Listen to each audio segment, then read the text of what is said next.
Open your mind. Hello and welcome to Open Your Mind Radio. You have myself, Alan James. And you have myself, Stephen George. Good evening. Good evening. It's Sunday the 13th of March 2016. Thanks everybody for joining in. We're going to have a good round table tonight. We have three guests on tonight. We have Tolec, we have Ray and Jim coming in, and we're going to be talking about all things celestial and what's going on at the moment, because there seems to be an awful lot of stuff going on from a universal point of view, and we need to touch base on that and find out really what's going on. Before we do that though, we will find out what the communication channels are. Steve? Yes, the communication channels this evening are as follows. The communication channels are email info@oymireland.com, by phone 046 927 1212, and you can also contact us direct through the OYM chat room. 046 927 1212 is the phone number for the studio, although you probably won't get us if you do ring in this evening, because we're down in the bunker, that is Studio 2, and the phone line doesn't run this far. Anyway, we also have the Facebook, which is the anti-social media. You can connect with us there. Just log on to the website. Again, the website is OYMradio.com. You can connect with the Facebook icon there. You will also see the link for the chat room as well. You can log into the chat room with your real name or a made-up name. We don't mind. A load of people already in the chat room. They arrived very early for this great interview tonight, so hi to everyone there. We're also going to be taking questions from People's Internet Radio chat room as well, so going to be monitoring that one, and a big hi to everyone logged in there. We also have, for your smartphone or your iPhone, we have the TuneIn Radio Link application. That is there's a link on our website down the very bottom. You can just click on that, load it onto your chosen device, and check out the stream there as well. Just stick OYM Radio into the search box and you'll be good to go. And what else have we got? We have the not Facebook. Please ignore that ringing in the background. We have the YouTube link as well. That is also on the website. I do apologise for that phone. We do have the YouTube application on the website as well. Anyway, all bases covered. Yes, it's okay. Put your phone on silent, please. Yeah. Or airplane mode, and no smoking. Yeah. Yes. People want you at all times of the day. What can I say?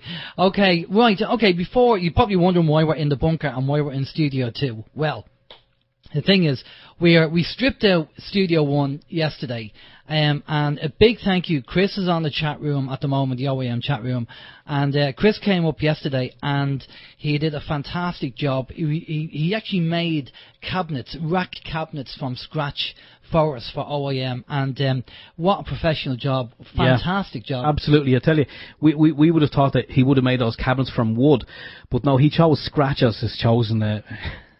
It's just brilliant. I mean, just a fantastic job, and he did it so quick. I mean, it was just amazing, and the studio is looking fantastic. The reason why we're down in Studio 2 at the moment is because we still have some wiring to do and some things to sort out. This person won't go away. They still want to talk to me. I don't know who they are. Oh, I don't know. You're a popular man, man in demand. I am indeed. I'll tell you what I'm going to do. I'm going to power off this phone. He didn't. Everyone heard me saying switch your phone off, but no. Okay, so live radio, folks. So the live radio there is all happening. So a big thank you to Chris for what he did for building the rack units. A brilliant job, Chris, and completely recommend Chris for doing any work. I know he's a busy man at the moment because he's in demand. Because when you get people who are good at what they do, they're always busy. So, and Chris is always busy, but we definitely recommend him. Anyway.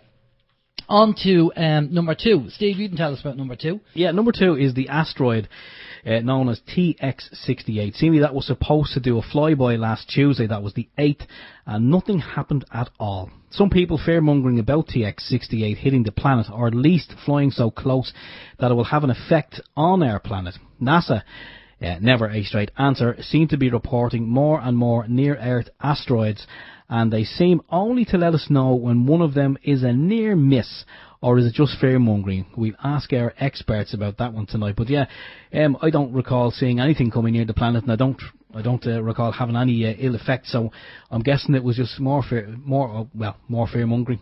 I reckon it's fear-mongering, all about the asteroid hitting the Earth. Maybe Tolec and Ray and Jim will be able to shed some light on it. We'll bring them in. We'll ask them in a few minutes about that. Now, the other thing as well is the old Planet X Niribu Planet 9, which Sky TV turned around and said, oh yeah, there was another planet there called Planet 9.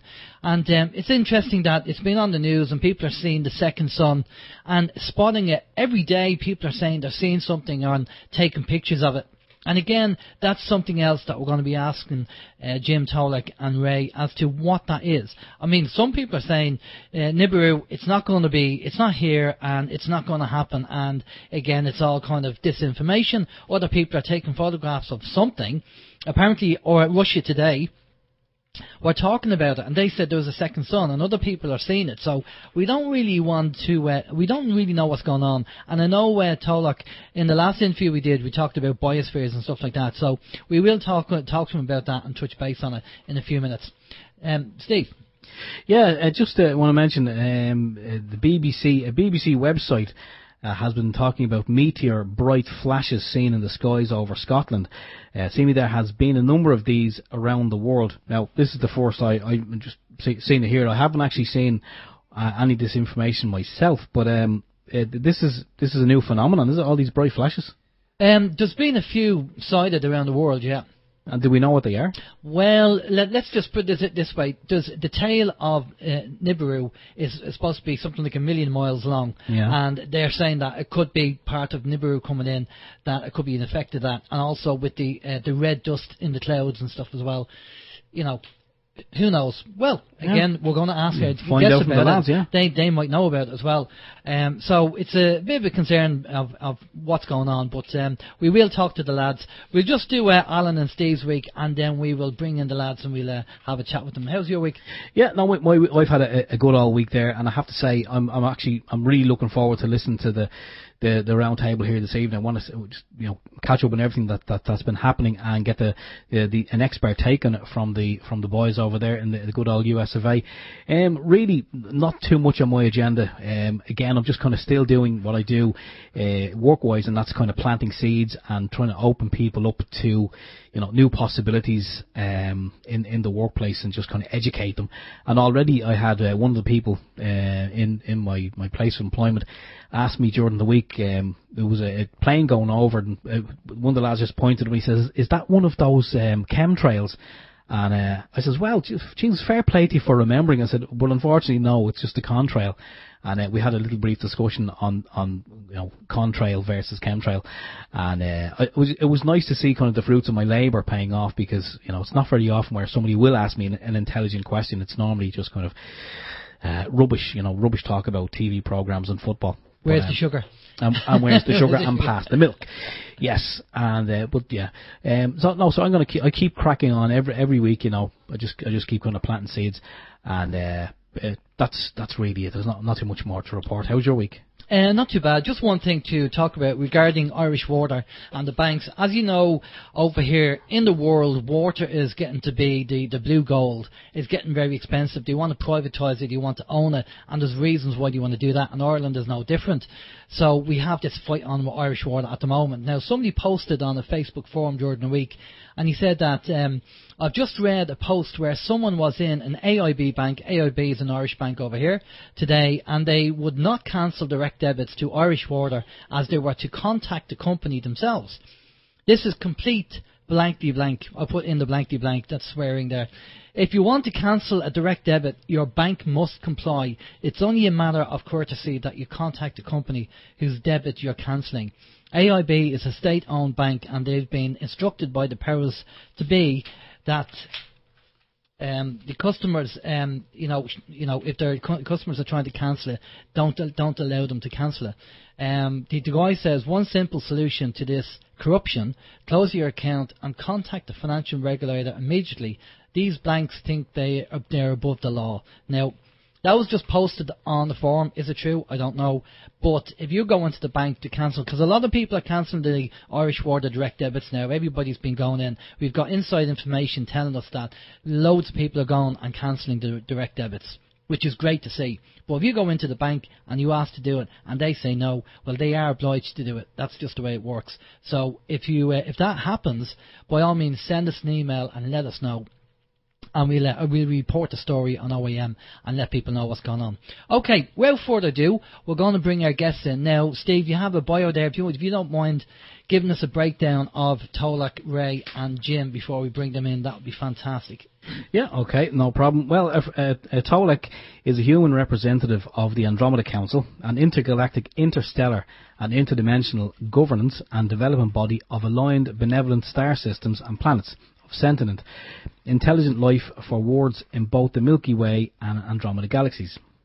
And on James Nichols, Jim, we have, after 30 years of UFO research, Jim has become a prolific writer, posting 21 blog essays on his website, examining exopolitics, the political and social impact of a possible extraterrestrial reality. As well, in his art book Case Fields Revealed, he shares the untold stories behind 40 of his most dramatic UFO illustrations based on actual accounts. More recently, Jim has devoted his creativity to video journalism, producing numerous video documentaries based on his blog essays. As a result, Jim is the winner of 2 EBE awards at the 2010 International UFO Conference in Laughlin, Nevada, one of which his video documentary about Nazi saucers entitled The Aldebaran Mystery. Following this conference, Jim has produced numerous videos for UFO TV, which are now posted on YouTube. And finally, Ray Kosulandich is a multi-generational ET contactee since 1959. Born in Croatia, Yugoslavia, Ray and his grandfather and father all had ET visits in which bread was taken as a peace offering. According to Ray, they love our bread. Presently, Ray resides in Illinois, USA, and has met 32 species of star beings who all speak telepathically, and currently meets with 4 specific beings approximately every 2 months for messages and Earth updates that Ray calls his Fab 4. Brilliant stuff, Ray. I should say, Steve. Thanks a lot. Right, okay, we bring the lads in. Good evening, Ray, Jim and Tolec. How are you doing? Hi, lads. How are you? It's good stuff, good stuff. Right, so just so people know who's who, we'll start off with Tolec. Good evening, Tolec. How are you? I'm doing great. Great stuff. Ray, good evening. How are you? Great. Glad to be here. Great stuff. Jim, how are you? Delightful. How delighted to be with you lads. Thanks a lot, guys. Brilliant. We said we'd have a round table. Thanks to Tolec. We were going to get Tolec on, and Tolec suggested bringing yourself, Ray, and Jim on board as well to talk about what's going on, because we are at a major milestone at the moment with everything that's going on. There's so much information out there, and we don't know what's right, we don't know what's disinformation, we don't know what's fear porn. There's loads of stuff going on. So I don't know where we should begin. I mean, at the moment with everything that's going on, I'll tell you what I'd like to do. I'd like to start off with the second sun. I'd like to find out from you guys what you think it is, or if there's anything that you want to say before we start off. I know your bios are huge, and you've got between all of you, you've got so much information. So if you feel you want to talk about your background or to add anything in before we get talking, by all means, let me know before we start. Does anyone you want to say anything before we start? I'd like to say something. Okay, go ahead. I want to correct you guys on that. I met a total of 34 star people, which are correct. I do meet 4 that I call my Fab 4, and I am from St. Louis, Missouri. I grew up in a town called Dogtown. I'm not from Illinois, and that's all I wanted to say there. Okay, brilliant. Tolec, do you want to add anything regarding your bio? No. You know, I've told my story, I think, enough times that I'm ready to jump into whatever topics we want to discuss this evening. Brilliant stuff. Okay, Jim, do you want to add to your bios to let people know anything? Actually, I do have a video on my website, jimnicholsufo.net, which is called Ancient Alien Mystery, Nibiru 3. I have produced actually 3 different productions about Nibiru, and this is my most recent one, and I think it's probably more germane to the topic you guys wanted to talk about tonight. So anyhow, I just loaded that into your information there on Skype. Yeah, we've actually posted that on the chat room, Jim. And so there's just a ton of information in that which refers to the Anunnaki and the Nibiru mystery and all that stuff too. Okay, I'm kind of debating whether to go back into history, because we could talk for half an hour on the history, and I'm sure a lot of people kind of are familiar with the whole Anunnaki story. I'll get my teeth in and put my teeth in. I'm sure they're familiar with the story anyway. So the kind of things that are happening today are probably going to be more of a concern to people, because people are actually seeing this second sun, and they're saying that it's, Sky TV came out and announced a few weeks ago that we have a Planet 9. And Nibiru, just talk about the 3,500 years it coming around on the ecliptical orbit. And, it's going to have major effects. We're talking about the pole shifts and stuff like that. But let's talk about the second sun. And let's start off with that and why people are seeing it and what it is. Tolec, if I pass it over to you first and, give us your thoughts on what you think that is. Sure. My Andromeda Council contact people have told me that there's always been a second sun, if you will, far beyond our typical viewing range. Every once in a while it dips above and below the ecliptic, but it's something that's been there for a long, long time. There shouldn't be any surprises for people regarding this star. Now, the incoming, the one that people have been talking about that they keep calling Nibiru, it's not, at least according to my people, it is not. It is categorically not Nibiru. Nibiru passed over this solar system back in March of 2012, and it's long gone out into deep space already. The incoming dwarf star system, it's interestingly enough, it has an X designation. It's called X-1204-1X, and I'm chuckling because I had a conversation with Ray, who's on with us today, and we were talking about this topic.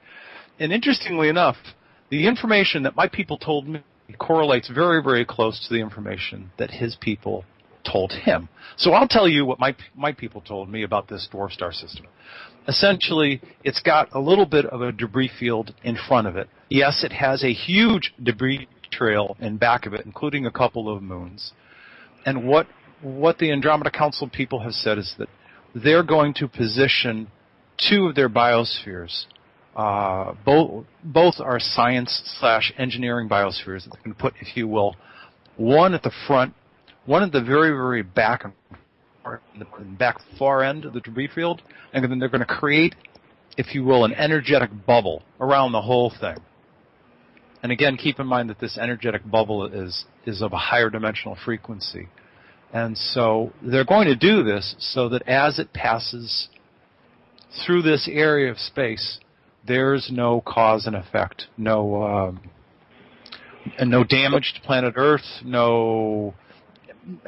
nothing that we would consider to be catastrophic. Maybe a little vibration here and there, maybe some winds, but nothing like people are talking about at all. Nothing like the fear-mongering that's been going on regarding this particular incoming dwarf star system. Okay. And that's, I'm speaking very generally, but that's essentially what they're going to do. They're going to create an energy force field, an energy bubble around the whole thing, so that we down here are safe. Okay, so what's the cause of all these major weather issues and conditions we're experiencing globally? I mean, we are seeing some major Earth changes at the moment. And what is the cause of that? Here's my short answer, and I'll let the other guys jump in. And this is not my information. The information comes as a confirmation of other sources. Back in, I want to say, 1999, a number of Russian scientists out of the Russian National Academy of Science provided a paper And I believe the gentleman that was the lead author was Dimitri somebody or other. And to make a long story short, collectively they said that this solar system and all of the planets in this solar system are going through a warming period and a change. And they weren't able to identify the source of the change, but they said you can look to see, and we are seeing, increases in luminosity, increases in magnetic rate, increase in frequency, increase in storms. Now, according to the Andromeda Council people and their lead scientists, they've simply said that our solar system in this area that we are in is traveling. Because keep in mind, I know this is a little challenging to think about. We travel through space. And this solar system is traveling through space and entering an area of space which has just a generally higher frequency, a higher vibration, and it's much more dynamic. And because it's got a higher vibration, it's raising the temperatures of all of the planets in the solar system. That's the reason for what people ubiquitously call global warming. Okay. It's not about this planet, at least according to my people. It's about all of the planets in the whole solar system. Okay, so it's affected the other planets, not just us. Ray, do you want to jump in there and get your take on that? Yeah, I do agree with Tolec because we have a lot of confirmation, that word confirmation. But I want to just let your audience know that what his Andromeda Council is doing with this dwarf planet, my ET friends with George, he's got the human name from Dr. Sam Muggsy. That's my elephant man. Him and the Nordiques take charge. He's got billions of good ETs in the picture. And the back's totally up a little bit more. We're aware of the Andromeda Council and the other good ETs that would back that dwarf planet up in case it did escape, to where they would intervene so it wouldn't harm anything down here. And another thing I want to let your audience know, too, is whatever happens in the cosmos out there is what happens down here, and the weather and the way everything is. So I want everybody to understand that. And that's kind of what I want to say for right now. Okay. Jim, do you want to give us your take on what you think?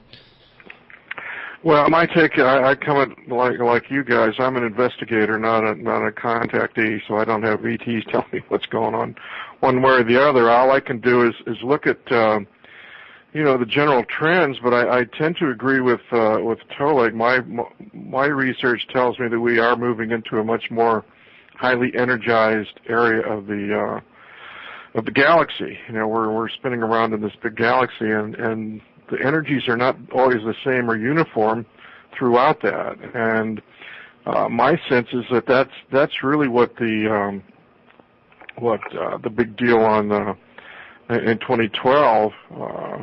That's what that was all about. That we were actually entering a much more highly energized area of the galaxy, and that's affecting not just planet Earth. It's affecting like the whole solar system across the board. And I think David Wilcock had talked about this a long time ago. So the Nibiru thing, I just kind of put that on the shelf. I was really excited back in 2011 when we were having the major earthquakes in Japan, and we had a major earthquake on the East Coast here in the United States, and incredible tornadoes and storms.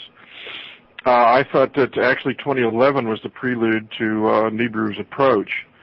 And I thought we would see the climax of that in 2012, and it all just kind of fizzled out. So I've just put the whole Nibiru thing on the back shelf, and it's like, when I can look up in the night sky and see it for myself, then I'll get excited about it.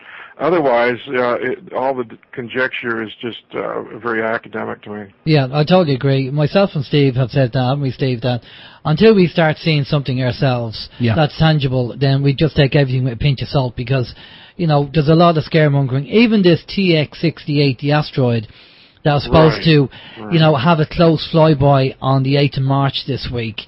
You know, again, Tolec, I'll pass that off to you. I mean, you've obviously heard about it. What's your take on that? My people have said very much the same about this incoming asteroid as they've said about this incoming dwarf star system. Listen, we've got a lot of technology. We're going to put an energy bubble or an energy shield around it. Tell people listening not to worry. Just relax. Everything's going to be okay. Mm-hmm. Yes, your planet's going through an evolution, but everything in its own time and place. Now, I will say, having lived in the desert Southwest, not last summer, summer before last, I was sitting on my back porch. It was about 9:30 at night, and the Milky Way galaxy was coming up, or at least what we see, the Milky Way galaxy was coming up. And there was this, you know, and keep in mind, I had a view of 180 degrees left to right of the sky, so the Milky Way's coming up, and I don't know, you might call it like the size of a softball, which is actually pretty big in the night sky. It created an arc from about 3 o'clock to 9 o'clock with sort of a convex curve. Would that be the bump in the middle, Jim, as it goes up? Yeah, it looked like an orange softball that somebody had sent screaming across the sky, softball or a cantaloupe, and when it hit about 9 o'clock, it exploded. It was huge. Wow! Sounds like a boloid. Yeah, and it was pretty close to the horizon when it happened. So it's just evidence of the fact that I think we are simply in a busier area of space. There's more space rocks, space junk, asteroids, meteorites, etc., and I think we're going to see more of them as time progresses. Yeah, I think we will. Jim and Ray, again, this is open to everyone, but I'll just pass it off to Ray. The pole shift. We've heard an awful lot about there's been about 4, 5, 6, pole shifts in the past, and apparently things are ramping up, and the whole idea with this Niribu coming in would be the cause of the pole shift. What's your take on that? Do you think there's going to be a pole shift? I mean, have you heard about them being in the past and we're going to get another one? We're going to have more. You talking to me? Yeah, go ahead, Ray. We're going to have more pole shifts. But you have to understand there was a new alignment that set everything up, okay? But not just planet Earth. There's other ET planets going through the same thing we're going through. And I want to point out, I was talking to my guys, my Fab 4. Planet X and Planet 9 are the same. Niribu is something different. If you go to Robert Evans' website, he's like a Carl Sagan. Niribu orbits Jupiter and Mars. Okay? So the fear of Niribu is kind of out of the picture. But Planet X and Planet 9 are the same. And I was on a craft just 2 Sundays ago here, and my guys were showing me the Kepler belt and planet Neptune, and there's a white light in the center. That's Planet X. What I was really shocked to see, because they're close, there's 2 giant motherships in the front and the back, surrounded by scout ships that are close, completely around Planet X. Planet X is 3 times bigger than planet Earth. And they're watching this planet real close, so if it would come close to our planet, they would divert this planet. They have the power beyond what us humans have. Our people that actually run the show couldn't do anything to this planet. And if it would be seen, everybody would see a black spot, a giant black spot. That's Planet X. But the ETs out there, besides Tolec's Andromeda Council, we would back everybody up here. And this is the information I get from my guys. I just want to kind of put that out there and let everybody just relax a little bit, because we hear so much that it's going to do this, it's going to do that. These people, without them, we'd be in a lot of trouble. And they know what they're doing with the technology that they have. And that's all I want to say on that. Okay, no problem. Jim, in your investigations, have you looked into this pole shift, and what's your thoughts on that?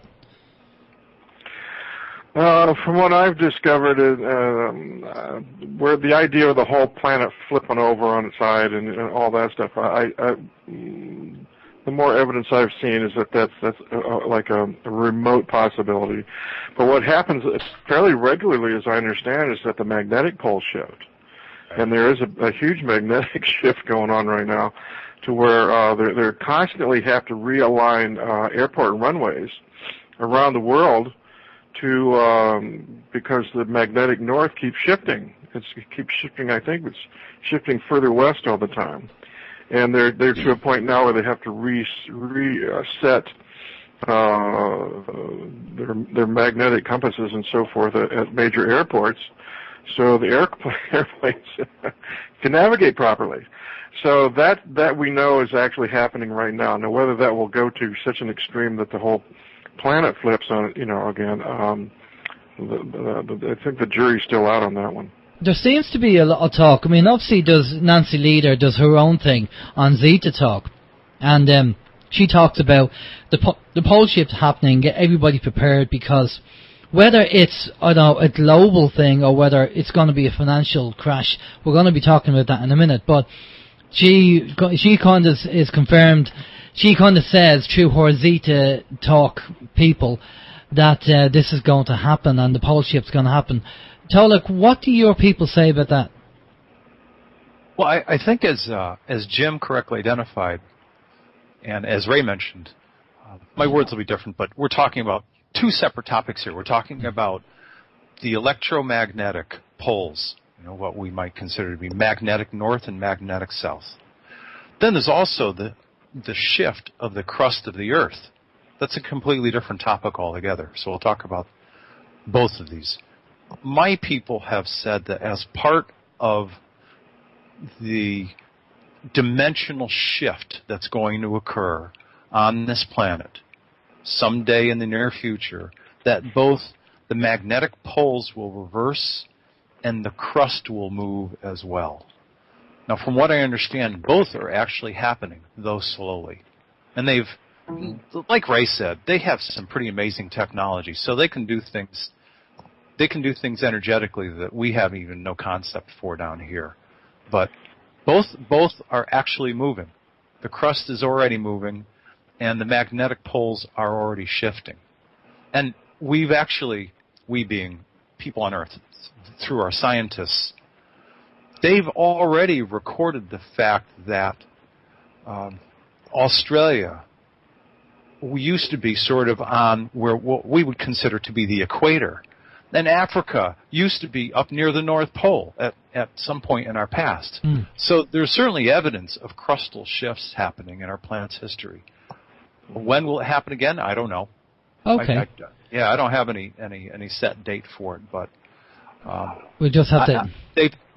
My people told me that both are going to happen as part of the overall dimensional shift of this world, as this solar system starts to move as it starts to move up in vibration as it travels through space. So when do you think, and I'll put this to Ray, Ray, when do you think we're going to change dimensions? Because there's people talking about moving from carbon-based life form to crystalline, which is going into the fourth and fifth dimension.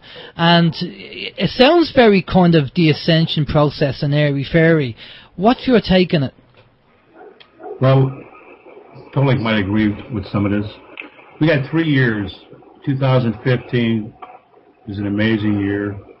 2016 is the silent year, and the major year is 2017. And we're in 2016, which is really not going to be the silent year. From what I get from my guys, we got 2 major months, September and July. For us to go into the fourth and fifth dimension. But remember, it's not just planet Earth. There's other ETs going through the same damn thing we're going through. Yeah. September, from what I get from my guys, there are going to be some people taken off this planet. How many, I have no idea. We're a 3D core being. We're going to be a crystallized being when we go into the fourth. We're going to be taller. There will be no disease, no wars, no monetary system we're under. All this is going to change. And everything is getting very close, okay? I'm not here to predict this year, 2017, but everything's happening so fast right now. At any given time, things are really going to change. And your people have to understand this. The people that are loving and ready to go, there's a lot of people can't wait to get off this planet under the system and the way we are now, okay? Yeah. I want to see everybody go, but it just ain't going to happen. It's not a perfect world down here. It's not a perfect world out there. You're going to have people that could care less. You got people that love you and hate you. And you get people on this planet that don't know what the hell's going on. And these are the people we're trying to save. But this is going to happen. And it's in the 21st century, humans, we're going to be the ones that reap the benefits. This should have happened a long time ago. We shouldn't have had any kind of payment whatsoever, house payment, anything like this. This monetary system in this 3D world will be no more. That's all I want to say now. Okay. There's a couple of things in there, what you just said, Ray, which I really want to touch base on, but I want to go off to Jim as well, because Jim being an investigator, Jim, where we're at now, the powers to be, or the powers that war, and the financial system collapse, where do you think we're at the moment? What do you think is going to happen? Well, let's go back, let's backtrack just a little bit here to what I said earlier about we're entering this highly energized portion of the galaxy. Well, everything on the planet, and that includes people, everything is being affected by this. So it's going to affect human consciousness, and I think that's what the Mayan calendar more than anything was really tracking. It's not the Earth changes or things like that. The Mayans were brilliant about tracking alterations in human consciousness, and that's the bottom line of what's really happening here. And this increased energy field is hitting everybody here on a cellular level. It's not like we're spectators watching this happen to somebody else. We are all, each and every one of us, totally involved in this. So we're going along for the ride. This is like an incredible Disneyland ride, and we're all on the ride. We're all in on it.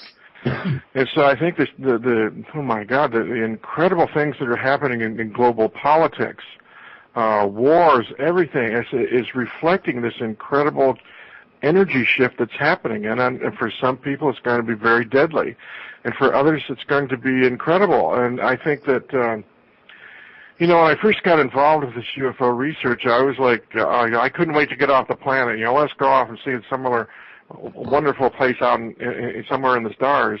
I think, no, it's since I've done my research, I think, this really is an incredible planet. And it's like, I think I'm here to do my part to see that this planet optimizes its own potentials, and that the humans on this planet optimize their potentials. And I think that maybe that's, with the energy shift that's going on, that's an opportunity that's kind of been dumped in our laps. And I think the ETs, if you listen to Simon Parks, he said, the ETs are out cheering us on. It's like, you guys are experiencing an incredible phenomena in the energy shift in this planet and in the energy shift in the entire solar system here. So it's like, get in there, roll up your sleeves, and make this work for everybody. So I think this is an opportunity we have, but we need to recognize that this energy shift is really profound, and it's affecting all of us.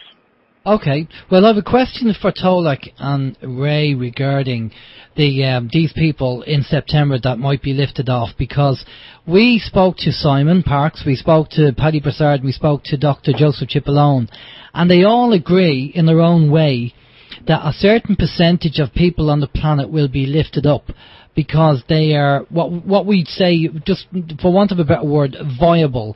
They are awake, they are aware, they are service to others, and they're vibrating on the right energy. And these it could be 8% up to 12% of the people, according to Simon, that are viable and that would be lifted off. Tolec and Ray, have you heard about this? Ray, go ahead. Yeah, I've heard. I was just kind of saying about September. There's going to be people taking off here, humans that will become master teachers, that will be working with ET, And when people go into the fourth, everybody on this planet will have their own star seeds mentored. You will actually go to your star seed planet. You will learn everything about your past lives and everything that was taken away from us. To the people that have been running the show down here, you're going to know everything that's going on. This is in the process. This is what I get from my guys. And, but you have to understand, the people that kill and steal down here and the people that run the show, play God with our lives, and have done a lot of things, these people are history. There will be no negativity when we go into the fourth and fifth. Okay? Yeah. And I just want to stress that out. I'm not trying to play God here. This is what I get from my guys. I get it out of my meetings, on the shows I do, just like your show, and let everybody know what my people are saying, just like Tolec and what Jim's saying. We're not here on your show to cut anybody down. Yeah, and no. Other people like Simon Parks and Wilcox, whoever, this is the way we get the information to get it out. We're not here to bullshit anybody, and that's all I want to say on that. No, that's fine, Tolec. Yeah, I don't have any specific information about this coming September per se, other than the fact that it's supposed to be an even more active period of change. Now, having said that, I want to follow up on something that Ray said.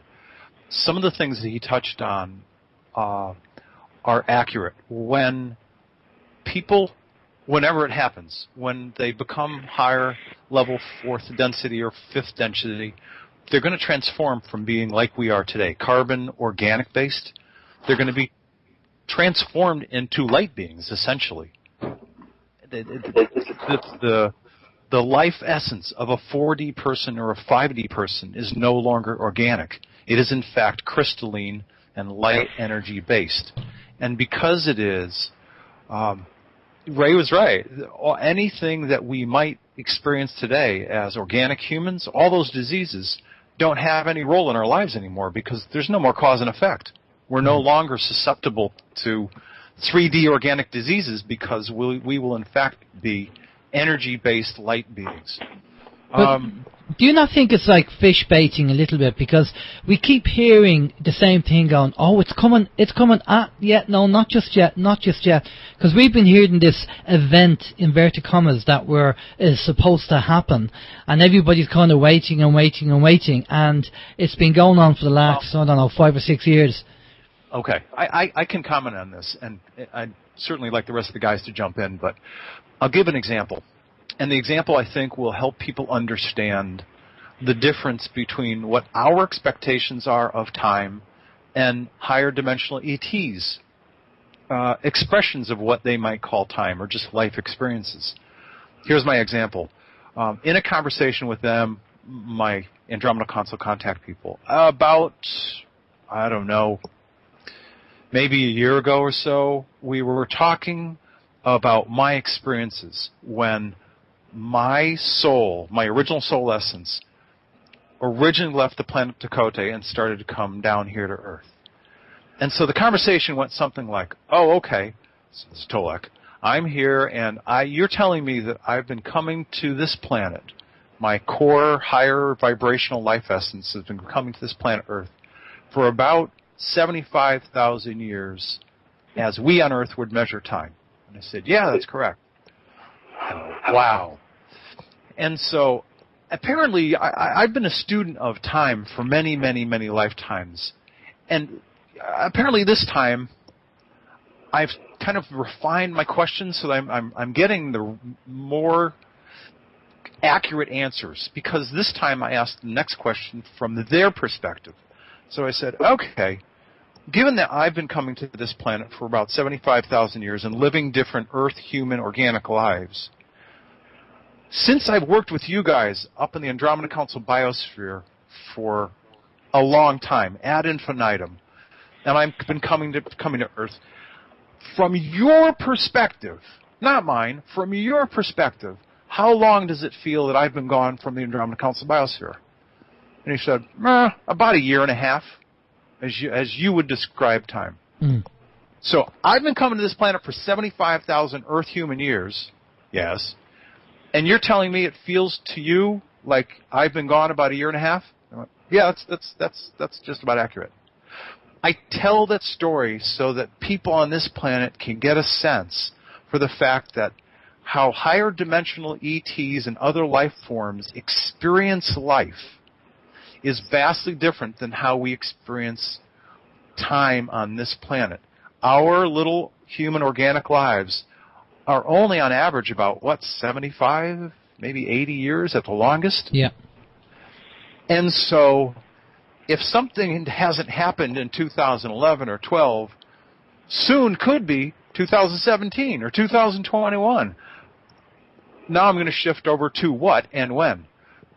Based on everything that I've been told, and this has been an education on my part as well, the higher dimensional shift of this world and the planets in the solar system is not based on a date. It's not based on a when. It's based on certain cosmic events that are happening as the solar system travels through space, the cause and effect of those cosmic events on our planet, the rising consciousness of the people. And when the cosmic events reach their peak, and the consciousness in terms of numbers and knowledge and clarity gets to its peak, that's when the higher dimensional shift will happen. Well, that's going to be a while. It's about what. It's about what and not when. Yeah. I think that's my whole story. Feel free to jump in, anybody else. I think it's going to be a while. Well, I'll tell you what, we have a lot of questions coming in, so we might as well get through the questions. Steve, you can, if you want to kick off the questions there and open them up to everybody on the table. Okay, well, maybe we'll just start off, as Tolec was the last one speaking, we'll just start off with Tolec. Karen Quinn Tostado over in the US of A. Karen has a question and she wants to know, can your contacts do anything about stopping all these wars that are going on? Absolutely not. And here's the reason. As conflicted and as evolving as we are as multiple different human species, because we're not all the same. African Americans are not the same as Caucasians, which are not the same as Asians. We're multiple races of humans living on a single world. We have different life perspectives, different cultures. We have to work out our own stuff. We're either going to fight, we're going to agree, sometimes we will, sometimes we won't, but it's our responsibility to take care of ourselves on this planet. I could go on into all of the sociological reasons why they should not get involved, but the ETs are not going to step in when it's human against human. They're just not. Okay. And then that brings me to my next question, which is going over to Ray. Ray, you said earlier on that at some point we will be taken off planet. A certain amount of people will be taken off planet. And if ETs can't really intervene in what's going on, will we be taken off planet by consent, or will that be forcefully? Well, it's not going to be forcefully. It's going to be the way that they're handling this, and people will be going off in September, October, November, going to other Earth-like planets. Uranus, there's 20 other Earth-like planets out there. There's 2 new planets the size of Jupiter that they have for us to go for like a safe haven. Here's the thing you got to remember why this is happening. Mother Earth is the last piece. These reptilians that have controlled this planet for so many years, Tolec would agree with this, they're third dimensional just like we are. They had put our frequency down so low so we couldn't evolve or do anything, and so much was taken away from us. All this is going to change, because it's our time to evolve as humans. And it's a preparation that they're set up with the technology they have in order to do this, to make this work, okay? Because we're getting so close, things are changing. And that's what you have to understand. Tolec was right on the money of everything he's said so far, even about the wars and us. Look at the people that are on this planet. We're all different in nationality. We all came from somewhere, okay? You're going to find out who your star seed is. And you're going to have like cousins of other ETs you're related to besides your star seed. There's so much involved in this. The education I've been given, Tolec's been given. It's the greatest education anyone can get. You don't go to school for this. You know, I've been in this since 1959 at 12 years old. We were talking 3 generations. My late grandfather in Yugoslavia, my late father, and myself. I'm the one that carries the torch for them 2 late people in my life. I'm doing all this for what I do for the people on this planet. And that's where I'm at. And what about, Ray, I mean, do you have someone who you'll be passing the torch to as well when your time comes? I don't think so. I'm the only one. I don't have any kids. Oh, okay.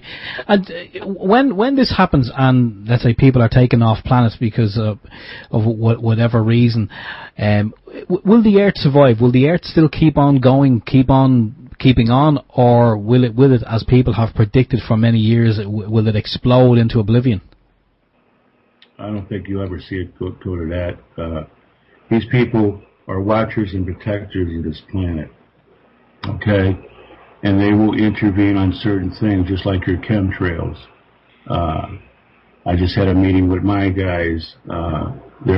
People are gonna start seeing it. It's on Facebook now.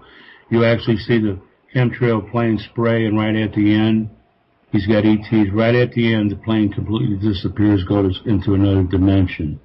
You're going to see scout ships go through the chemtrail sprays, and you'll see like 2 laser beams that will neutralize that chemtrail from falling on the people, whatever state. Because they're dropping things down here that make us sick. Yeah, these people are getting paid big time money to do this.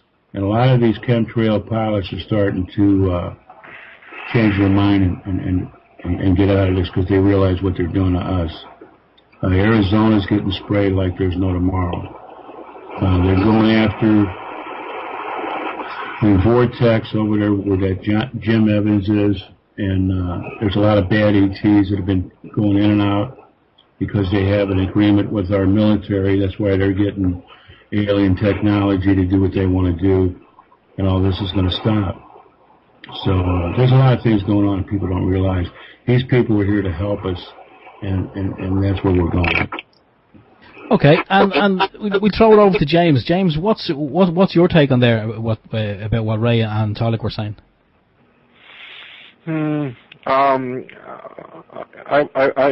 I think that they've been pretty much spot on. I would just use a different term rather than taking off. I feel like there's a lot of us that are here to do a job. This is like an assignment here, and it's like any military assignment. It's like once your job is done here, you get transferred elsewhere.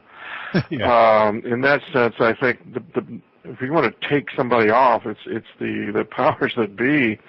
I think with the chemtrails and the GMOs and the politics and the bankers, they fully understand this tremendous shift in consciousness that's going on here, and as such, just like they're losing control. So they're going to throw everything at us except including the kitchen sink, to block that raise of consciousness that is inevitably happening here. So they're doing everything they can to slow that down, to interfere with that process. So if anybody needs to be taken off the planet, these are the guys who need that, because they're interfering with an incredible natural process that's actually happening here. Yeah, there's an awful lot going on. I'm just talking about the taken off planet now. I don't know who the people are going to be taken off planet. We've had people on the show, and they've said if you want to look at the whole Project Bluebeam and the fake alien invasion and Werner von Braun and the fact that the reptilians use us for food as well. I mean, if they're going to use the whole idea that if the reptilians are going to come down and pretend that they're on our side and we go on board and they have us for food, this is what's being said as well. Tolec, is this just another fear porn thing, or is this a possibility? Okay, well, there's a few topics here, and I want to address them one by one. Carol Rosen, I'm parenthetically, because I don't remember the exact quote, but she essentially said there were 5, again, she was speaking metaphorically, there were 5 cards that were going to fall. And the fifth card would be a fake alien invasion. Now, here's, at least from my perspective, and based on what my Andromeda Council guys has said to me, which will likely happen, is that, A, the reptilians, whose natural state of being right now is 4D anyway. Now, they can manifest themselves as an organic life form, and they can project a human form so that people see a human exterior, but they're still reptilians. There's a lot of other information about that, but the reason why it's false flag is they may try an open power grab by displaying a whole bunch of ships, and if people start seeing higher dimensional ETs that are tall and they're all blonde and Nordic and they're making all sorts of promises to save humanity and they're bringing forward all sorts of technology, beware. If it sounds too good to be true, beware. Watch the promises they make and watch the ones they break. The reason that it would be false flag is that they're already here. Right. There's no them coming here. They've been here for thousands of years anyway. I want to digress for a moment and shift gears a little bit and toss this conversation into Jim Nichols' arena. I was having a conversation with, I believe it was with Wendell Stevens back in the mid-'90s, and we were talking about this planet as a repository for life. And he was telling me about the extensive diversity of all the life forms on this planet. And he was essentially saying that this planet is a repository for life, and that it was even amazing to Wendell that we had so many different human species from different parts of the cosmos all living on the same planet. And it's kind of amazing that we haven't killed each other off already anyway, because our mores and our values are so different because we're coming from so many different places. Jim, do you have any thoughts about those comments from Wendell back in the old days and how that might tie in today? Yeah, Wendell said, the planet Earth is actually a vast repository of DNA. And so it's like a DNA bank and with its incredible variety of species here. And he said that beings come from all over the universe to come here and sample, a little DNA here, a little DNA there, and they'll take it back to their home world. And of course, a lot of these civilizations are masters in DNA manipulation, so they will hybridize it with their home planet. In fact, there was Wendell told of a story of an ET landing that was down in the jungles of South America, where there was an ET group that was actively hybridizing plants down there with the species from their home planet with the species that were indigenous to this planet, plants and vegetables and so forth. So yeah, that seems perfectly obvious to me that would be true. Yeah, I was taught by my own people that the redwoods and the sequoias that we see in California and on the coast of California, they're not from this planet. Categorically, they are not from this planet. I know that just from moving. I grew up in Ohio and was raised 20 years in Ohio, and then I moved to Tucson in 1970, and even that was like moving to a different planet. I mean, the vegetation out here is just so radically different from anything back in the Midwest, or even in Ireland for that matter. And I think, yeah, it's almost like there's hybridized species being raised in different areas around the planet. There seems to be a lot going on. We have a few more questions for you, chaps. Loads of people wanting to ask you questions. So, Steve, if you want to crack on there. Yeah, we have a question in here from someone who calls themselves J-Rod. And J-Rod wonders, how often does Tolec meet with his contacts? And I think the last part is kind of tongue-in-cheek. He wants to know, the next time you meet him, can you bring a friend because he'd like to go? And that's actually a good question. Tolec, has anyone ever kind of went along with you? Well, if I'm going to bring some friends, I'd probably bring these two characters with me, because I've known Jim Nichols like forever. Yeah. Ray Kosulandich is a good man. Pretty typically. Tolec has been promising me a ride for a long time.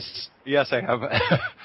Typically, I don't know when I'm going to go up. I do know that I was picked up it was Wednesday or Thursday of last week. And these days, I'm attending less meetings, and they're doing work on this Earth physical human body. They're fine-tuning it, bumping up the vibration of it.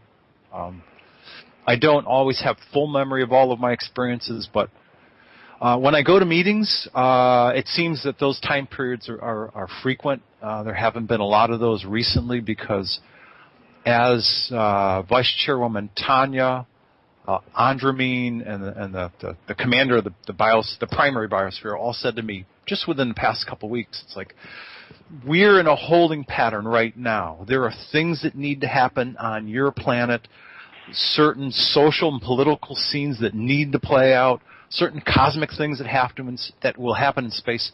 We just have to allow your planet to evolve before we get ready to come down and visit you guys. So they're just kind of in a holding pattern right now. Well, are we talking 5 years, 10 years, or 50 years? Oh, no. In terms of the higher dimensional shift, based on the current events in this current timeline, and again, I'm going to provide this answer by saying caveat. Yeah. The higher dimensional shift is not predicated on when, but rather events. But having said that, 3 years-ish, 2 to 3 years. Okay. ISH. That gives us, because we hear an awful lot about this, and obviously, people will say, look, we know we're not stuck in the date. It's windows of opportunity which makes the changes to make things happen.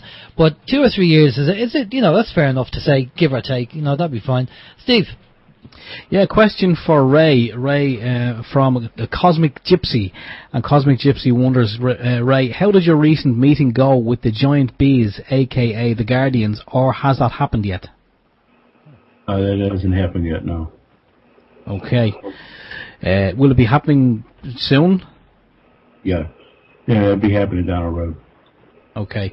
Well, maybe at some point in time, when you do have that meeting, we might get you guys back on again. You can give us an update on that one. That'll be kind of interesting.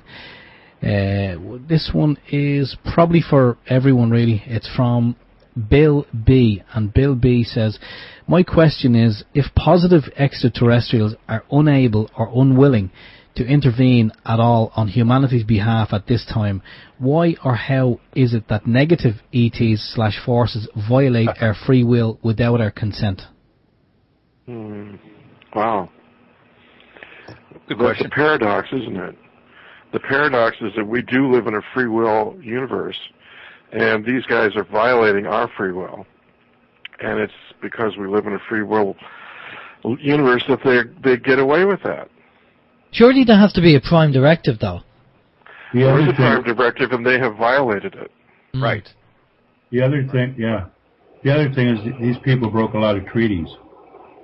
Okay, the bad ones. Yeah. And they're the only ones that give our people the alien technology, that the good ones wouldn't. I'll just put it like this: they had an agreement for 100 people to be abducted. Okay, our guys go ahead and give that for alien technology. It's not their kids; it's our kids. But here's the thing with the bad ones: with the technology they got, they can abduct 1 million people, and there's nothing our people can do about it. And that's been done. Okay? Yeah. So that kind of gives you a little idea of what the bad ones that are actually controlling our planet right now. We've heard that 10,000 immigrants were taken not so long ago. What? The immigrants, they obviously with the war in Syria, a lot of people have gone from Syria and headed towards Europe, and obviously, people refer to them in the news as immigrants, and there's something like 1 million, 2 million, Steve, something like that, yeah. And 10,000 of them were apparently taken by the ETs. This is what's has been said. I don't know how true it is. Which ET group? Anybody? I don't know. But yeah. I think it's the reptilians. I don't think they were positive. They were negative. It wouldn't be the good ones. It'd be the negative ones that did it. Yeah. And this is Tolec. I'd like to take this and give it more of a philosophical spin, if we might. Think about the fact that we have a global society that, as Jim has said, is evolving at an incredible rate. Well, think about also the fact that we have a parasitic controlling species called reptilians that have been running things on this planet for thousands of years, and they basically set the ground rules toward their own ends. And as part of the greater reptilian, whether it's Draco, Hydra, Orion B, all of those, they have guys that they've worked with, various different factions of people that are ubiquitously called Greys. And here's the tie-in. As different Greys and reptilians and, I guess, ant people and a few others have, if you will, inappropriately shared technology, because of the reptilian intervention in our society, my people, the Andromeda Council people, have said, we are way ahead of where we should be based on our own evolutionary progress. More specifically, they said, if we were allowed to evolve at our own rate, technology-wise, we would today be at like 1976, 1977, where we were back then. Yeah. That's where we should be today, and we're clearly not. Jim, you know about a number of crashes that have happened in New Mexico, Aztec, and others. Colonel Philip Corso and Philip Corso and all the information about back engineering of technology. Yeah. Here's the philosophical take from my end. We are beings that are first and foremost energy-based, coming here to live a human physical life. And the technology we've been given and that's been shared with us outpaces our own spiritual evolution, and more specifically, our own emotional evolution. We shouldn't have access to the tools that we have access to. And that changes the game completely. Big time, yeah. Huge. Yeah. And I know that I just threw a lot out there, but there's a lot of factors that have changed where we're at today. Now, the good news is that we are traveling through this area of space. We are evolving. Here in the States, we have a political election. We're 5 months away from November. And we're seeing things happen in politics that we've never seen before. People from both sides, Democratic and Republican, are stepping outside of the party system and saying, we want change. We are tired of status quo. We've been lied to for years. And that's consciousness in action. That's evolution in action. That's why you have a guy that's brash. He's intelligent, but he's brash, and he's plain-spoken like Trump, who's saying, I don't care what the parties do. Yeah. I'm going to run. He happens to be running as a Republican, but he's not a Republican. He's a businessman. I don't know whether you guys seen the video on Fox News with your man Gingrich, who came out and said they don't like Trump because he hasn't been initiated into the elite group, and that's why they don't like him, because he's a loose cannon. Well, he has no alliance. He's got no alliance or allegiance to report to the powers that be. Right. The deal is he has his own money. He isn't a puppet who's bought and paid for, by the Rothschilds or the other big bankers. Yeah. He can look them in the eye, on their level and say, you can't. I have my own money. You can't tell me what to do. Okay, so this is the way it probably happened. This is we say this. We kind of mess around with this, but right, say Donald Trump wins the election, right, and they go, well done, Donald, and they bring him into a room and they show him a video of JFK being assassinated that nobody else has, and they look at him and go, get the picture? Exactly. Well, that's the downside of it. Yeah, that's a good point. Well taken. That point is well taken. Yeah, it's just, this is the power they have. Now, whether we call them the powers to be or powers that war, because I have to say I'm definitely seeing green shoots propping up all around the globe, and people waking up, and the consciousness of the planet and the people waking up. Tolec, you said about there's people down here, and we've come across them, and we kind of feel it ourselves that we're here to do a mission. the universal energy that we experience in what we do is just phenomenal. It really is. We don't know where it comes from, but when it's needed, it's there. It's unbelievable. Now, obviously, how do people get in touch with their higher beings or the ETs? Because I know for a fact there's a number of people out there who are listening to the show who are probably like us, who are educating people and its service to others, and you want to help, but they feel frustrated because they might want to talk to maybe their starseeds to just get some support, because sometimes we feel that we have bow and arrows and the elites have machine guns and the fight is not fair.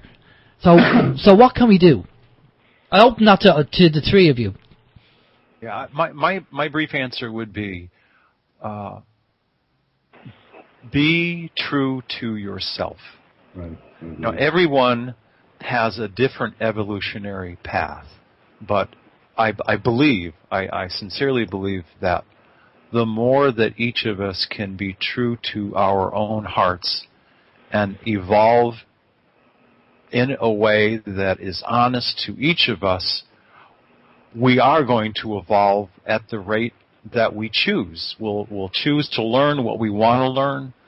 In terms of ET contact, if someone's going to have ET contact, it's because their own unique vibratory rate is high enough and their heart is open enough that their relatives, the star system that each person has originally come from, it will highly likely be their relatives that will come to visit them. And my own case is just one out of many. I think if you got a whole bunch of contactees in a room and talk to them, I would bet that the majority of them would tell you that, oh yeah, I'm from these people that have been contacting me for so many years.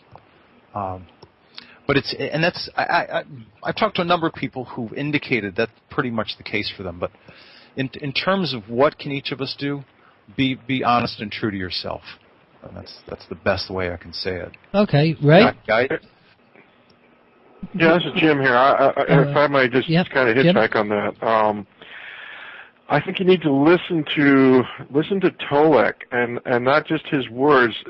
Kind of tune into his energy. Tolec is very optimistic. He's upbeat. He's not into fear, and I think that's what drags everybody down. Is if you get locked into fear, fear is a much darker vibration. And the more you can disconnect from the fear, the more you can generate your own optimism. That is literally raising your vibration to where you can access these higher realms, and you can access more uplifting consciousness that will bring more of this incredible information to you. But if you shut yourself down into fear, you're just putting up the walls, and it's like the best ETs in the world can't help you if you're locked into your own fear. Okay, well, I totally agree with that. We try and say that, there's two emotions, fear and love, choose between both of them there. Just pass that over to Ray regarding trying to communicate with your starseeds and people that feel they're on a mission down here. What would your people say to that, Ray? Always said it right, be true to yourself, but here's the thing. When you go to meditate in an area that's peaceful, you open your own Stargate portal, and as much as people want to make contact, you want to make sure you're asking for like your star seed ET. Don't just say, I want anybody to come in, because then you're going to bring anything bad, archons, whatever, and that's where the fear is for these people. They don't know what they're really asking for. So when you're actually meditating, you're opening your own star seed portal. Okay, and there's a lot of people that have brought in bad things, and a lot of bad things have happened to these people because these people take over you and your soul. And that's all I want to say there. Okay, another question for you, Tolec, and again we'll pass it to Jim and Ray. People have said that the whole after death, the reincarnation is all a recycle system, which is from the Archons. Now, we did speak to Alex Collier, and Alex said that we have to not walk towards the light, but turn around and see the universe and say, I want to go home. Because otherwise you go into the archonic recycle system and then we get chucked out again. Because Earth is a prison planet and we have to break away from that. What's your take on that? I've never had that conversation with Alex. We've talked about other things, but not that one. My take on the experience on this planet so far has been, at least for me, I left the planet Dakota. I was raised by my parents and then by my aunt and uncle there. I got an education. Then I started to come down here on this planet. So the energy, essence of me, in order to live an Earth human life, had to come down here and take on an Earth human body, just like this lifetime. My knowledge is that it's simply been a series of human lifetime educations, and every single time I learned something. I can tell you categorically that I didn't want to come back down this time. I remember having a conversation with my family and close friends, and they're like, you got to go back. I'm like, oh man, it's like they're wonderful people and it's a beautiful planet, but they're conflicted and they're violent. It's like, you got a job to do, you got to go back. Yeah, all right, fine. Okay, yeah. So here I am, but that's been my own experience, and it's an incredible planet. It is absolutely incredible. But in terms of we as a global society, we're like grammar school children. Emotionally, we've got to grow up. Spiritually, we've got to grow up. We just have to. And that's going to be in our face pretty soon because of the dimensional shift that's coming in the not too distant future. Okay, Ray, what's your take on that? Can you say that question again? I was interrupted by that phone call. After that, the whole kind of recycling reincarnation, that the Earth is a prison planet, and Alex said that when you pass over, a lot of people go to the light and then they're recycled and pushed out again. But Alex said you turn around, see the universe, and say, I want to go home, and off you go. So, do you believe that that's the case? I never met Alex Collier, and I like Alex Collier. He tells the truth, and he's right. There's a lot of people talk about the light. And what people have to understand, this is all about souls. And that's what they do. That they want your soul. And then you turn over to them. But each he and she has to use their own intuition on this. And that's what a lot of people talk about, this light, and it draws you.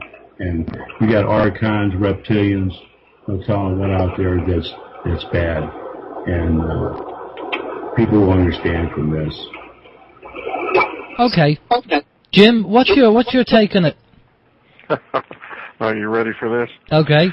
Yeah, I've done some research on this, and if you really get into some of the teachings of like Carlos Castaneda, that we live in actually it's a virtual reality. It's much like you see in the movie The Matrix.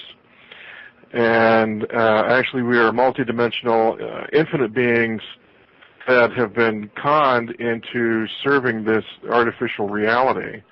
And so, we go through it's a game. And so you think you're living a life on a planet and so forth, and then you die, and then you just get recycled back into the game. But the game is a construct that was invented by the archons or the reptilians, whatever the hell you want to call them. But it's the matrix. We serve the energy field. It's like a vortex. We serve the energy field of the matrix itself. And hopefully, what's actually happening here with this major energy shift is that people will start to wake up and start popping out of the matrix and start to realize, wait a minute, this is an artificial. It's not even none of this is even real. It's like we've been trapped into an illusion, like a holodeck. And I think David Icke has with his ayahuasca experience down in Peru, I think it was, or Brazil some years back. He had an experience where he was shown the whole structure of the matrix and how it works and how we are constantly recycled back into the matrix over and over and over. And once you really look at this, it's like the whole idea of reincarnation, it gets to be a real drag. It's like, no, we're just being recycled over and over into the same old matrix. You know, the outer trappings may change, but the energy itself is just recycling constantly. And the trick is to elevate human consciousness to where we can break out and really discover who and what we truly are. Okay, that's a good answer. Great stuff there. We have more questions come in there, Steve. Yeah, this question is for Jim, and Echelon on the chat room there says, I have a question for Jim. Does he feel he is being guided by an outside positive being? They're asking if I do feel like I am? That was the question. Yeah. Do you feel you're being guided by an outside positive being? Yeah. Actually, yes, I do. Mm-hmm. Okay. Would you call that? Okay, and you can argue. Well, is that an extraterrestrial? Is that an ET, or is it just my higher self? Yeah, or a spirit guide. Yeah. And Ray mentioned this earlier, just a little bit ago, that actually our third eye is our Stargate. We have our own built-in Stargate, and it's like there's a part of our consciousness that lives outside of time and space, that knows all, experiences all, and it's like that little voice, you know, in your right ear that's always your advisor. And I think that's what I've learned to tune into. Okay. Yeah. I just wanted to mention as well, just in relation to higher selves and things like that, both Alan and I we met some people called Angel Rose and Ahanu. We met them about, a couple of months back, and they gave us some fantastic information about Akashic records and accessing such. And I'm just wondering, when any of you are having experiences or speaking to your higher selves or your spirit guides or whoever the entities may be, do you feel that it is genuine 100%? Actually, it's genuine information that you're being given, or could it be just readings from these Akashic records? Can I answer that? This is Jim. Can I answer that? Absolutely. I've just been doing a lot of research on Nikola Tesla. And this is one of the things that he was explicit about. He would, his incredible inventions, he would go to sleep at night, and he would see full-blown, these designs for building alternative energy or alternate current generator. He would see the whole thing full-blown. And then he would wake up and then actually build it in 3D, and the damn thing would work. And it's like he said that it wasn't because I'm so damn smart. He said, I am able to access this realm where all this information is stored. And I suspect that that was also the same for Leonardo da Vinci. It wasn't that he was so damn smart, that he was just able to access this realm where all of this information is stored. And I think you can call it the Akashic record or whatever, but I think there is a dimension where there's incredible information and knowledge and technologies, actually, that we can access. Yeah, because I often wonder, is this our first time around, or have we been around this on the ride hundreds of times before, and there's something like, if you want to call it, an Akashic... Well, Tesla said the information has always been there. It's just whether, somebody is conscious enough to access it. But that's what I'm saying. I wonder, has humanity been around the block so many times that all the information is already there in like a universal source field of Wikipedia or something like that, and all we have to do is know how to access it. And consider the fact that our souls, what we call our souls, our higher dimensional selves, our multidimensional selves, as Jim said, we are thousands and thousands and thousands of years old. This is just a temporary body in this one lifetime. Right. So, the essence of humanity and other life forms around the galaxy goes back millions and millions of years. Right. And so and that information, if I may just add that, all that information is stored in our own DNA. The whole history of the race is stored within our DNA. And what is DNA? It's just light. There you go. Excellent. Yeah. You got another question there? I have a lot of questions, but they're kind of, some of them are jumping backwards and forwards. But I'm especially interested in this, what we're talking about now, just in relation to being abducted. Now, a lot of people would wonder who's doing the abductions and why are they doing them? And just to add on to that, Alan and I were both told recently, we had a kind of a hookup, and we were kind of told that we had both been abducted allegedly and had been off planet several different times. Now, obviously, we would have no recollection of this, and it did come as a shock when we were told this information. But I'm just wondering, is this happening on a regular basis where people are being abducted off planet and being sent back and have no recollection? And if so, why? And what's the reason behind it? We'll open that up to anybody. Yeah. Well, guys, Tolec, you can start first, Tolec, and I'll go. Okay. There are a few answers to this question. I'll address the positive perspective. If you're aware of the fact that you're living this itty bitty in terms of relatively short-term Earth human life, and you go visit your ET relatives up on a higher dimension, and you know that your higher dimensional body is good for quite a few thousand years, and you get to see all of your relatives and your friends that you've known for years, why would you want to come back down to this planet? I totally agree. You know?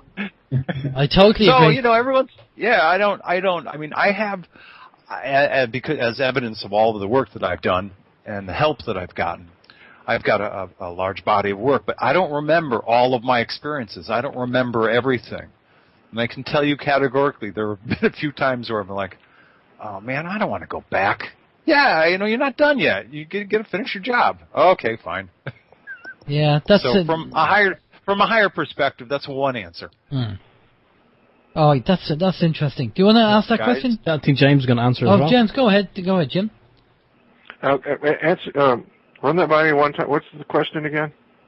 It's in relation to so-called abductions where people are taken off planet, because, as I said, Alan and I were told that we had been taken off planet and were away for long periods of time, and then Tolec was saying that, it's to meet our ET relatives. I'm just wondering what everyone else's take is on that. Okay.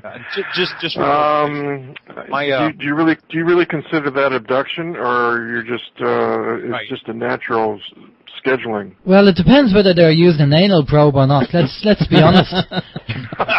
Well, I was. This is Tolec again. I was going to say, I'm going to clarify for the record. My experiences are categorically not abductions. I mean, they come to pick me up, and they'll take me either physically or just my spirit essence. My soul body will go up, but they're not abductions. I'm going willingly. Right. If you're going willingly, and you have other agendas that you're dealing with over there, it's not like you're just a piece of meat that they're taking to examine or take DNA samples and then dump you back here, right? I've never felt that way. Not for me, at least. Right. Now, Alan and Steve, do you have that experience? Well, we were just told that through a kinesiology muscle testing and using the universal source field, we had a guest on who could actually do this for us, and they did a report for both myself and Steve, and they said that we have been abducted a number of times. Now, I couldn't tell you that whether that was the case or not, because I've no recollection of it whatsoever. So, has it happened? I don't really know, Steve.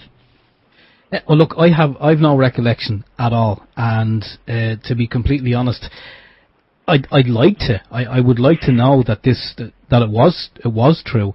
I'm just actually waiting on the document to open up here, but it does actually tell me where is it that I was down the end. Oh, it's down the end. I think I've gone too far. Yeah, it said the number of times I was taken off planet were 34, and the longest time taken was 3 years. And it says they also go on to say that the number of species who took me, 8 were human, 8 humans, reptilians, Greys, Nordics, and other unidentified alien species which are not in the Russian alien book. You know, so I mean, if people are being taken off and they have no recollection of it, then would it be fair to say that some of the people or some of the entities that do take us could be performing, procedures on us that we wouldn't be, agreed to? Can I say something? Yeah. Go ahead, James. Is that Right? right? Yeah. Right. Sorry, Go Ray. ahead. Yeah.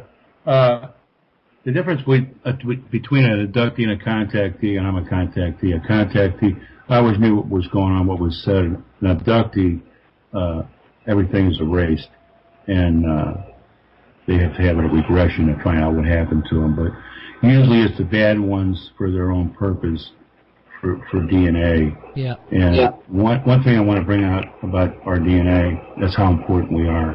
There's 12 planets out there that use our DNA. As much technology as the good and bad ones have over us is what they lack and what has happened to their planets. So our DNA helps these people revise their planets, because a lot of these planets were lost through their own DNA of what had happened. So I just want your audience to understand that. Yeah, no, that's fine. There's a lot of talk, chaps, about disclosure. And obviously, we've had David Wilcox and Corey Good on the show, and they talk about, well, the elites want 100-year rollout of a soft disclosure, because, if the ETs came down and just showed themselves to everybody, there'll be a massive shock, even though a lot of people know that there's something more out there. What's your take on, we start off with Tolec and obviously go through Ray and Jim. Tolec, what's your take on the disclosure? Is it going to happen, or is it just going to be a case that it's going to be ramped up slowly? It's going to be a slow disclosure, but not from the governments. We could talk about this topic ad infinitum for 2 hours at least, just this topic. So here's my version. If somebody is asking the question about disclosure, I would first ask them, are you talking about the official governmental kind? Disclosure with a capital D, which means a government of Western power, U.S., Great Britain, Germany, of the ruling elite across the globe, will officially acknowledge that ETs exist, sentient, intelligent ET life exists. Right now they would only be talking about organic type like us. That they've been visiting this planet for years. It is my stipulation that you will never, ever see a Western government formally acknowledge any ETs before they get here. And the only caveat to that is, if any governmental power might be hooked into the powers that be, that's hooked into the reptilians that would be getting ready to do their own false flag thing, then you'd see it kind of staged.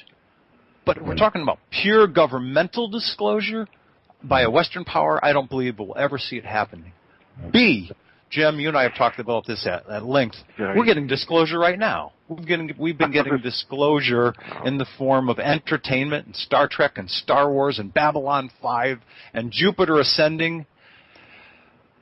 For years. Yeah. For years, we've been getting soft disclosure. So the powers that be saying, oh, we're going to have soft disclosure for 100 years. I say, go jump in a deep pond, and I hope you don't come back up. Because you don't give us anything. Yes. That's just perpetuating what we're getting right now. Okay. That's my version. Right. Jim? Go ahead. They'll live with the lies until it happens, and that's what they're going to do. That's right. Jim, okay, this is my take on that, and I've been studying exopolitics for the last 35 years. You're not that old. Alan and Steve, have you seen the Jimmy Kimmel clip where Jimmy Kimmel is asking Barack Obama about disclosure? I did see it, but I just can't remember. Can you just remind us? You bloody need to watch that again and watch it very closely, because Jimmy Kimmel's asking the question about he's asking the President of the United States on television. He says, "Why don't you give us disclosure?" And Obama looks right at him and says, "Because the aliens won't allow us." And then he goes, "Ha ha ha! Wasn't that funny?" Well, I think with due respect, he was telling you exactly the reason why we don't have disclosure. It's not up to the government; it's up to the ETs. And it won't be. We'll never get disclosure until the ETs go to the government and say, "Okay, now tell them, do it now." Because I think at the end of the day, the government answers to the ETs. Okay, ETs. And that's my spin on it. Okay, and that's the negative ETs. Well, use your own judgment on that. Read between the lines. What do you think? Yeah. Right. Okay. Yeah, right. Okay. Those ETs that are offering technology for, and moreover, it's older technology for them. They're not giving up anything. Right. Eisenhower, right? Yeah. Tolec, just a minute. I got to ask these guys in Ireland one good question here. Have they aired the new series of X-Files? Yes. In Ireland yet? Yeah. Well, we had it on Channel 5, didn't we, Steve? Wow. Episode 1 was just a mind-blowing experience when they just kind of told us everything. Right. I think if you really watch X-Files 1, they're really telling you what's really behind the abduction phenomena here in the country. Now, that it's a my lab. It's a false flag alien operation. Well, the question has to be asked. Chris Carter must have got permission to do that script. Exactly. So I when I watched that first episode, I about fell out of the chair. I said, "My God, they're giving us disclosure right here between the eyes." Yeah. I did the same thing. My jaw dropped, and I was just watching it going, I don't believe they're telling us everything. Exactly. I'm so glad you guys got to see that. Yeah, and then there's another struggle too, where they actually have it later on. I think it's the 5th. They've struggled to kind of add to the first one, and the more information on that. Where they actually go in and they're showing the ships that disappear, and they have the technology, and a rogue, CIA, FBI, whatever, come in and blow it up, and it's all, and they kill the woman who was in a car. She's, they bribe her.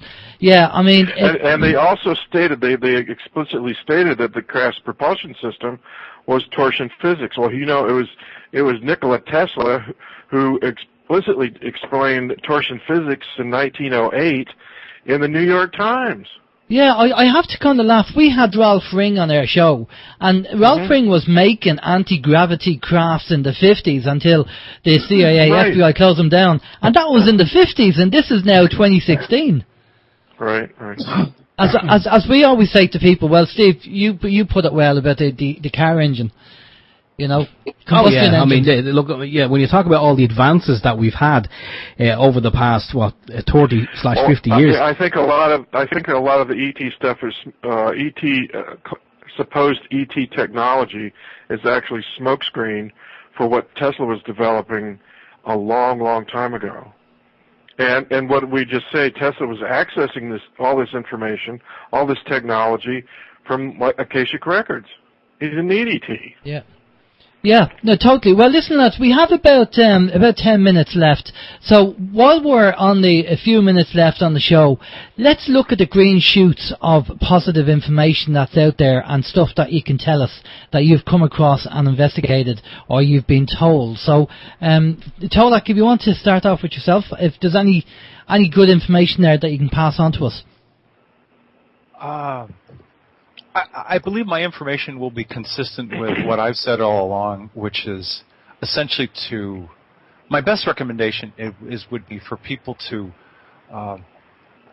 as I said earlier, be true to yourselves, enjoy your lives, live the best that you can from a heart-centered place.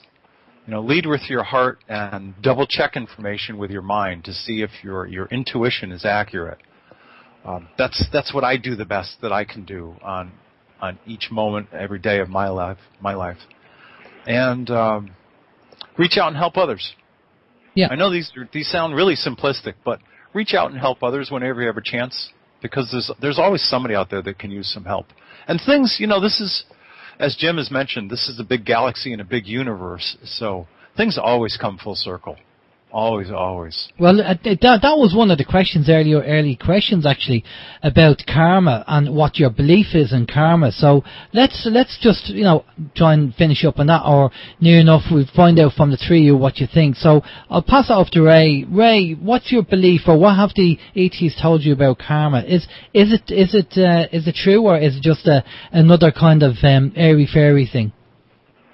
The thing I want to say the most is everybody. Be true, be loving.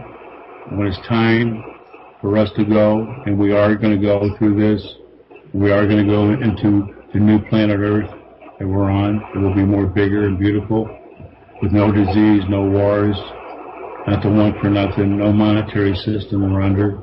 I want everybody to go. We're all in this together. Okay? And I get this question asked a lot. And I don't blame the people, because we're human. We think the human way. When are they going to come and show themselves? And that's when I pulled a second meeting with my guys.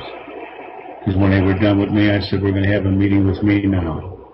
I've been your voice for 55 years.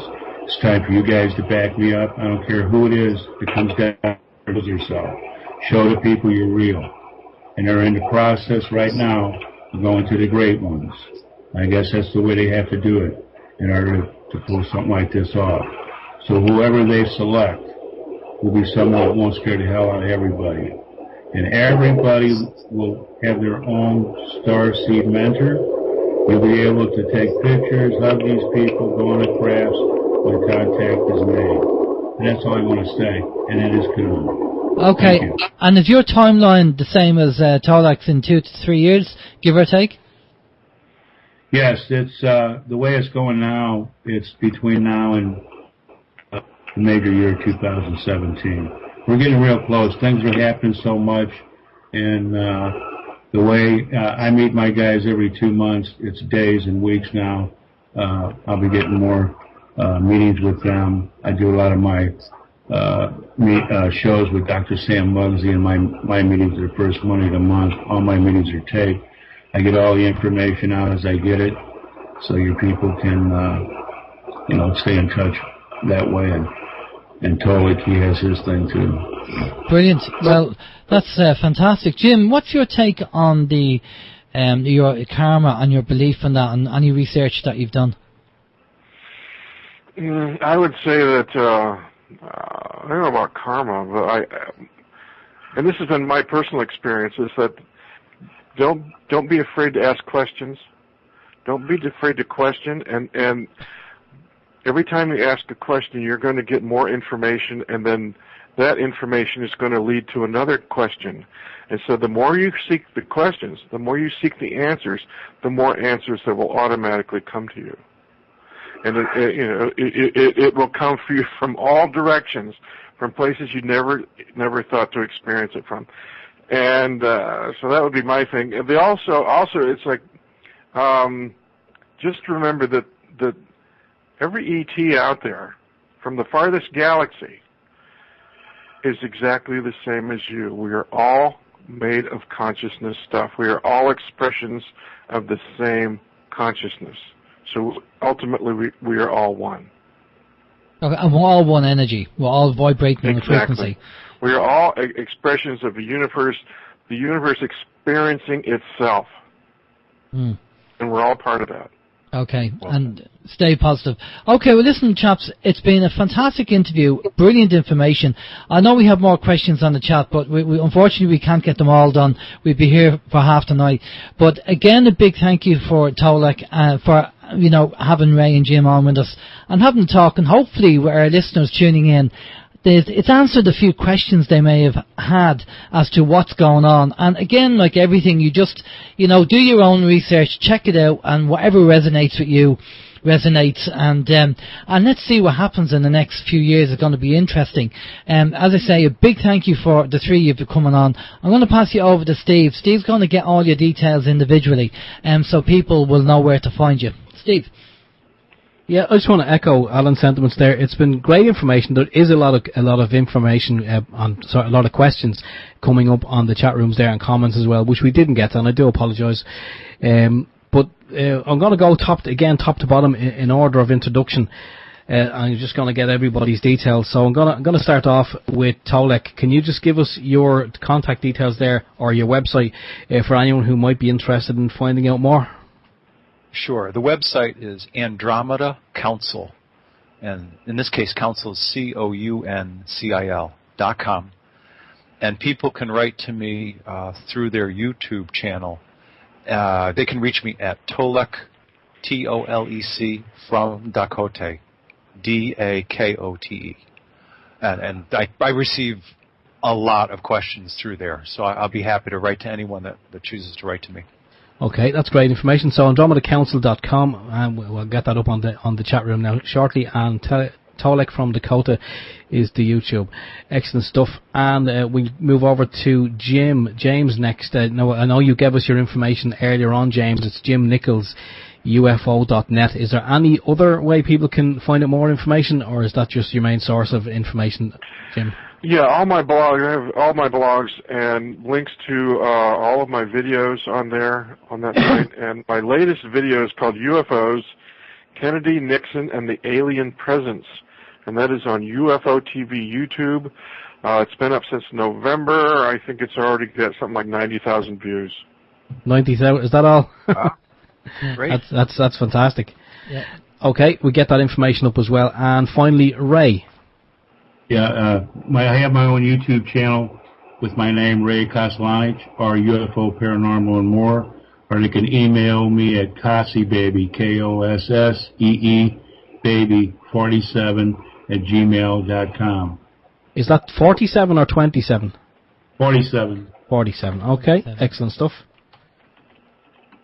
Okay. Brilliant. Okay, Steve, that's excellent. Again, a big thank you for coming on, guys. I think, just looking at the chat here, we've already been asked for a part 3 of this interview. So I definitely think maybe in a few months' time, because you did talk about September being a poignant month, so maybe we should look in a few months' time, maybe before September, if you guys are up to it, come back on and educate your listeners over here in Ireland and globally. And if you have any updated information, it'd be great to have you back on. Would that be possible? Would love to. It'd be delightful. I would enjoy it. Yeah, I'll be here, yeah. Brilliant stuff. That's great, guys. You guys to have me on here. Just want to say hi to Jim and Tolec. Thanks a lot, guys. I love you guys. This is Open Your Mind Radio on OYMIreland.com. Okay, and we're back. Yeah, great information there from the three lads there, Ray, James, and Tolec. Again, as we always say, it may not be everybody's cup of tea, but it's just information and should be viewed as such. Our little disclaimer on it there. We're not saying everything that the lad said should be believed and taken verbatim. That's just their version of reality, and that's how they see things. So, good information anyway. And anyone with an open mind will put that in the appropriate box in your head and deal with it how you see fit. Yeah, just put it on the shelf. If it doesn't resonate with you now, it might do in a year's time or 2 years' time. So for now, put it on the shelf, and let's see what happens. We're all on a path of knowledge. That's what it's all about. And, we've, myself and Steve have come across information that we couldn't really accept. And then 2 years down the line, it comes back into our circle of information, and all of a sudden that now we can accept it because we had other things that complemented that information, and that's just kind of just how it works, So, yeah, very, very good information. I reckon we'll do a part 2 in a few months' time and get them back on. As they said, September's going to be a poignant time, and again, we'll just have to see what happens. We just hear this quite a lot about certain dates and times and things, so let's just see what happens and we'll take it from there. But great guys and great information there. Now, next week we have a pre-record that we did with Katrin Albrecht. Katrin Albrecht is an expert with Wi-Fi, smart meters and all that kind of technology, and about what the Big Brother's trying to do when you go shopping and use your loyalty card and get the information and know everything about you. Now, we had Katrin on. This is the third time we're going to have Katrin on, isn't it? Because we had her on twice before. And it's great information from Katrin telling us all about what's happening and what Big Brother are doing. So, again, tune in for that. And also, on part 2 of the show, because we have 2 guests on next week, we have a guest coming on. We won't mention any names, but we're going to be talking about how to cure cancer naturally. Okay, that's all we're going to kind of say in that. Now, I did see this chap when I went down to Dingle there a couple of weeks ago. The chap did the seminar, and I did see it, and I found it very interesting.